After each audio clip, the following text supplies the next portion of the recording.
Hello, everyone. Thank you for taking the time to watch the Amon Park Community Garden Orientation.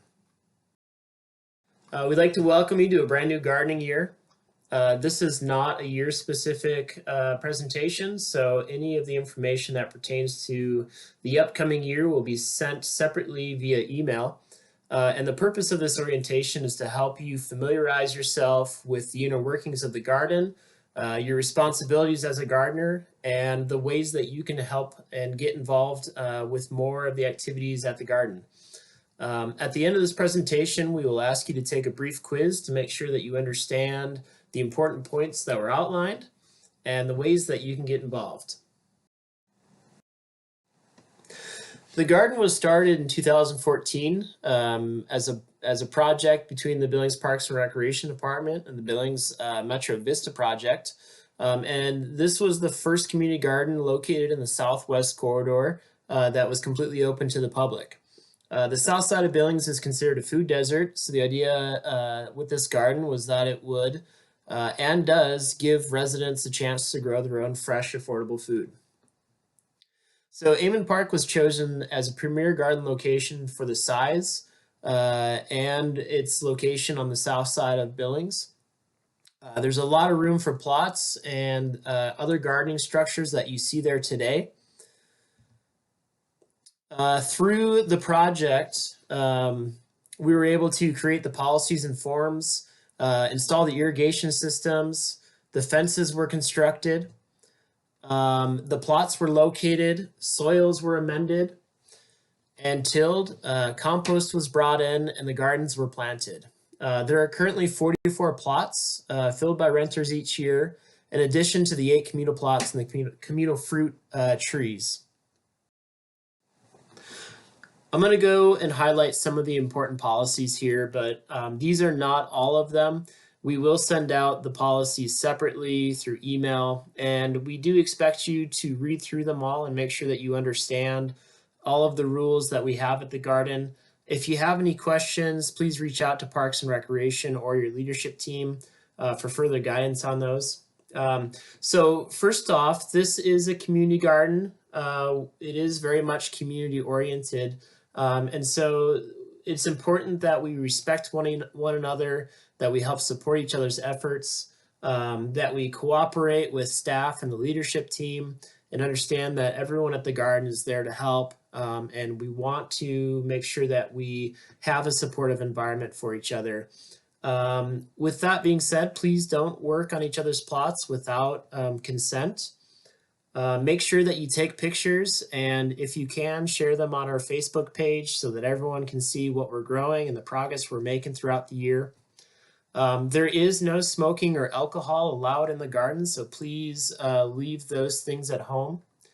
The plots are 1 per person unless given approval. We have a lot more smaller plots, and so people that are looking for a bigger plot or need additional gardening space, we will hand out additional plots if they are available. When you plant your plants, make sure that you put all of the tall plants like corn on the south side of your plot so that you don't block the sunlight for your neighbor's plot. Please don't plant any invasive plants. This includes mint. We will have a small area for mint to grow that everyone is welcome to take.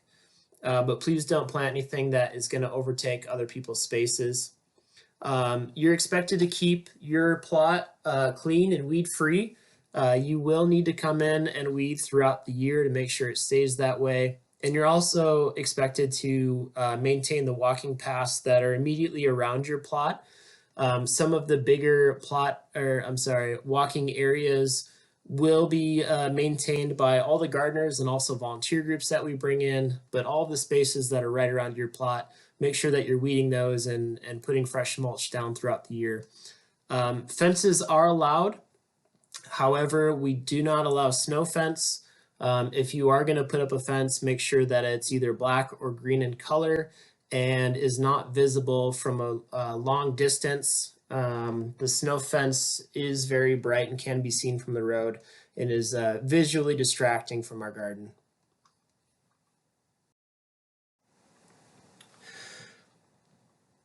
When you're at the garden, make sure that you're trying to conserve as much water as you can. Please make sure that if you are watering your plot that you are there to make sure to turn it off. Please don't turn the water on and leave and then come back again. We do expect everyone to maintain organic gardening practices. Pesticides, herbicides are not allowed. It's also illegal to apply them in the garden because it is on public land. You do have to have the correct licenses to do that. Even so, we do not allow any sort of pesticides that are not organic. If you have questions about the products that you'd like to use, please contact your leadership team or the Parks and Recreation Department to get advisement on what is allowed. Make sure that you're weighing your produce after harvesting. We have a scale that's inside the shed. Please weigh it and also record it in the sheets that are inside there on the clipboard. Make sure that you separate out your produce when recording them so that we can track exactly what's being grown and how much of it. The shed will have tools that's provided for everyone. Please make sure that you put them back. Please make sure that you keep them clean and clean them before putting them back.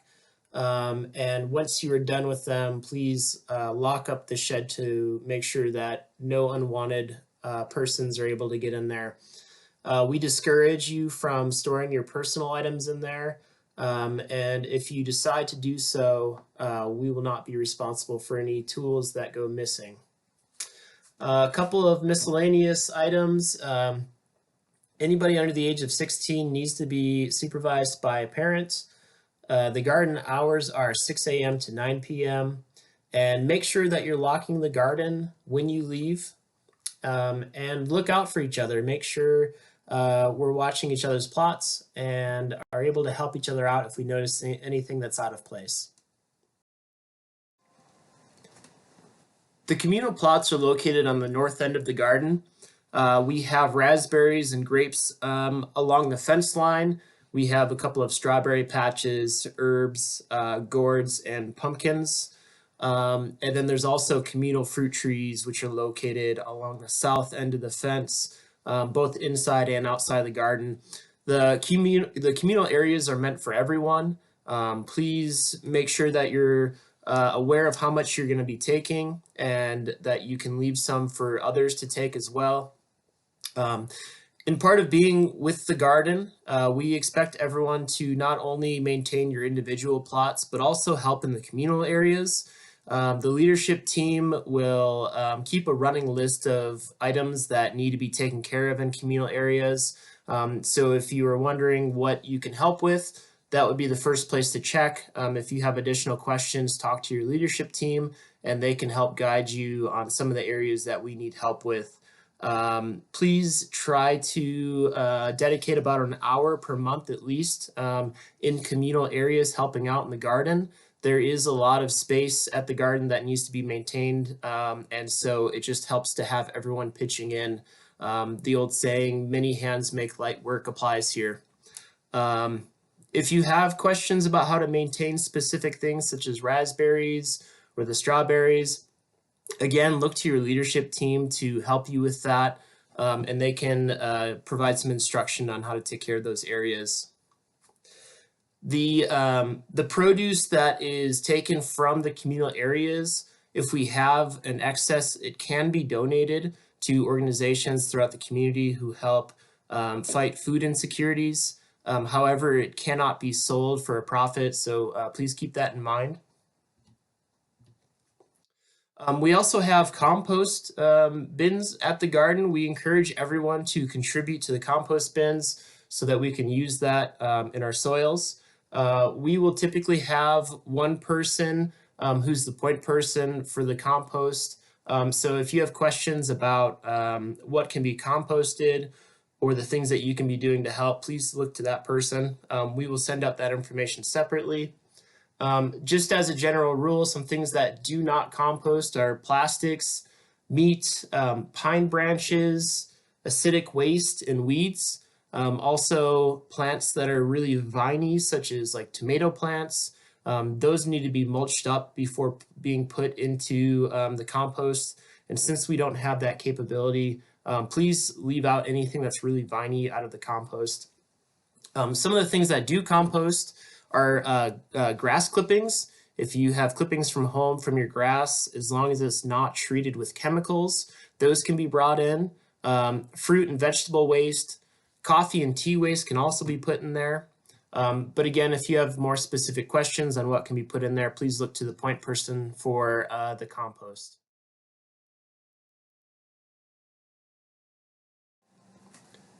I just want to cover a few of the garden ethics that we expect from everyone. We'd like everyone to embrace the garden community. This is very much a community garden. It is community oriented, and it is part of the experience. So make sure that we understand that this is a community and that we're there to help one another. Make sure that we're respecting each other. We all have different backgrounds. We all have different experiences with gardening. Some of us are new to gardening. Some of us have been doing this for a long time. And each of us have learned different things along the way. So make sure that we're respecting each other and the ideas that we have. Be willing to help in the garden. There is a lot of space that needs to be maintained. And again, if all of us are pitching in, it's going to be easy. But if not, it will fall on a select few and quickly become overwhelming. So if everyone has a willing attitude, things will go really smooth this year. Be a good neighbor to one another. Make sure that we're helping each other out if we can.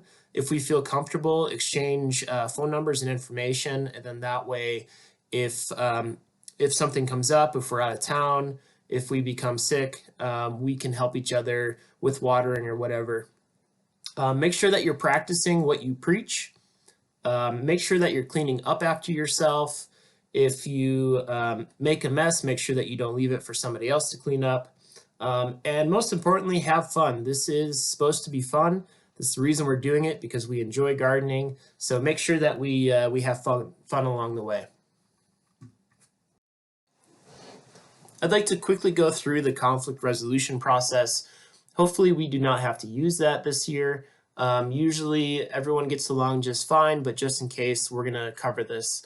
So the first step is to try to resolve any issues gardener to gardener. Make sure that we are listening to one another. Make sure that we're talking to each other calmly. Understand that all of us are very passionate about what we're doing at the garden.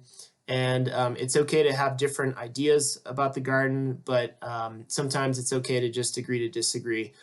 So try to listen actively to each other and try to talk through the issue. If that's not possible, you can talk to your leadership team, and a member from your leadership team should act as a third-party mediator to help resolve the issue. Understand that not everyone is very comfortable with conflict. So we'll have to work through this process all together. If a resolution is not able to be found, you can file a complaint with the Parks and Recreation Department. We have a form that you will need to fill out, and then the Parks and Recreation Department will take a look and see if any rules have been violated, if any policies have been violated, and then try to come up with a decision that works for everyone. If the parties are not happy with the decision, they can file an appeal, and we'll take another look at the situation and then provide a final decision. Here I've provided a blank map of the Amend Park Community Garden. All of the green plots are individual plots. You will all be assigned one. So if you have any questions about which one you are assigned to, feel free to reach out to the Parks and Recreation Department. All of the purple items are communal structures, and then all of the blue items are communal plots that everyone is welcome to harvest from, but are also expected to help with. And then all of the little green trees that are all numbered, those are all of the communal fruit trees, and on the left side of the map, there's a key to help you identify what type of fruit it is.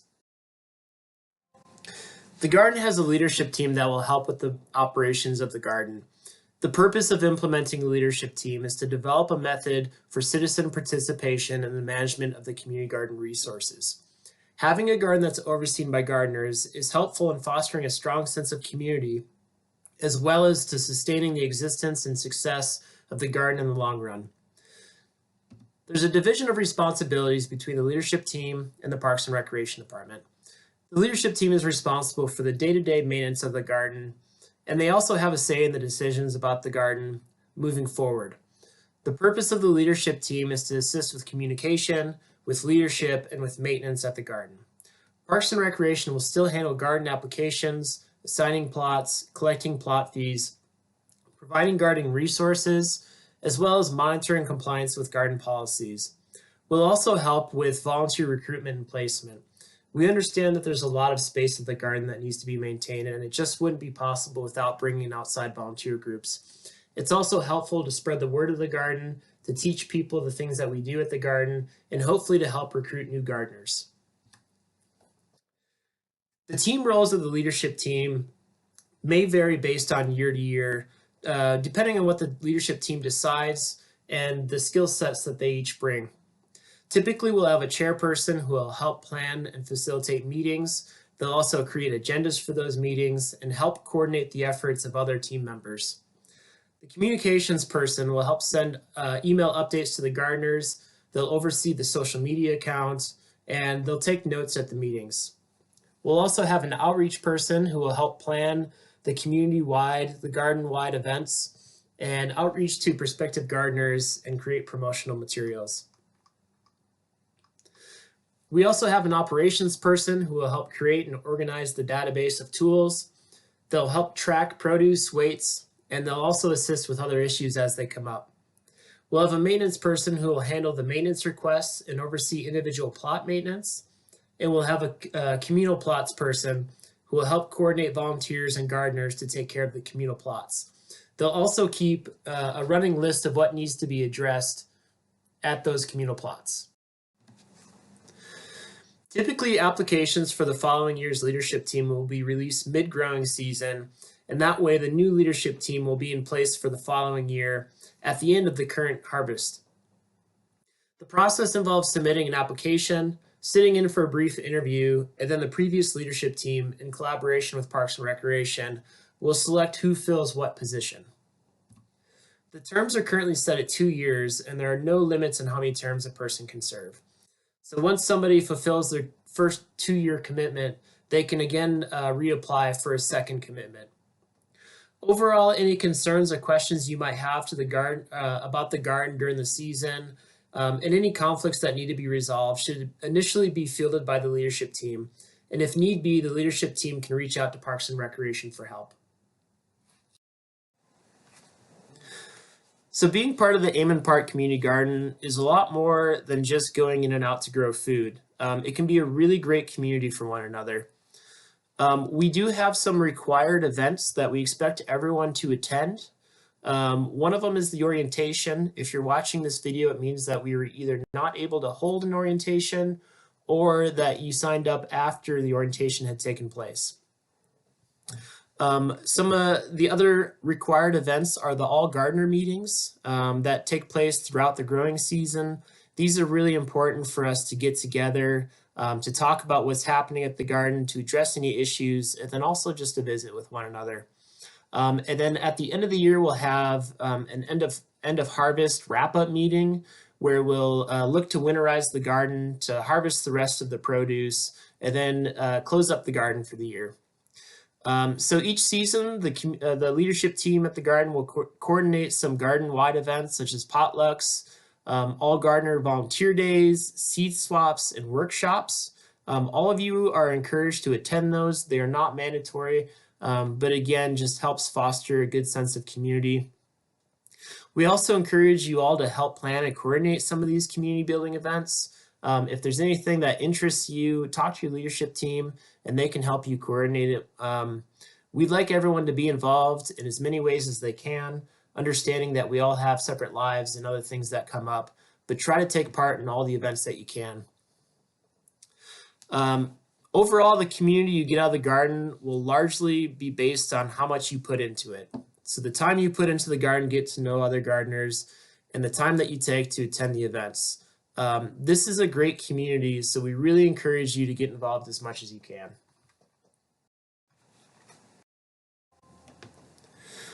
These are all the ways that we'll be communicating with the gardeners this year. The garden meetings are really important for everyone to get together so that we can discuss the garden and ask questions. So please plan on attending all of these meetings. Email will be the most common form of communication, so make sure that you check your email regularly for updates about meeting dates, meeting notes, and just general happenings at the garden. If you're unsure what email you've provided, please talk to the Parks and Recreation Department and we can get that updated if need be. The Facebook page is another great way to stay up to date on what's happening. We'll try to update that with reminders and to just post pictures and some of the garden highlights from the year. We'll also be doing gardener spotlights where we'll provide some individual profiles of gardeners so that you can get to know one another. We all are on different schedules and we may not bump into each other as much as we'd like. We'll also provide gardening tips on there and some additional resources. And then we'll also have the shed and the board right next to the shed there that will provide updates as well. So there's also a watering board there. So if you are going to be out of town, you can put your name up there, your plot number, and the dates that you'll be gone. And then if you are not on vacation and coming in, make sure you check that garden board so that we can help one another out with watering. We also have a closeout process. So as we get closer to the end of the gardening season, we'll be sending out some dates for closeout work days. You must attend at least one of these to complete out the process. We typically have a soft deadline. This year it's going to be October 18th. Of course, that's going to be dependent on weather and how quickly we start to reach those colder temperatures. And again, the water shut off is the same. We'll try to keep the water on as long as we can, but once we begin winterizing all of our parks, the garden will also be winterized. And so we'll try to do our best to make sure we update you on when the water will be shut off to the garden. When you leave, make sure that you've harvested all of your produce and that you've weighed it and recorded it in the on the sheets in the shed. Anything that's compostable should be put in the compost bin. Anything that's not compostable, such as like we talked about, tomato plants, any viney plants that we have, we're going to put them in a pile outside of the south gate. That's the double utility gate. And then that will be taken up to the landfill where they do have a place to compost and they can chop it up to be composted. All of the weeds should be cleared out and thrown into the trash cans. And then we also encourage you to plant cover crops. We will have seeds in the shed, and that just helps in the beginning of the following year where we don't have a lot of weeds growing in the plots. We'll also provide exit surveys and interviews so that we can understand how your year went and get any helpful feedback to implement for the following year. And the exit interviews and the surveys are mandatory for anyone who wishes to return the garden. This feedback is very, very helpful for us to make improvements to the garden.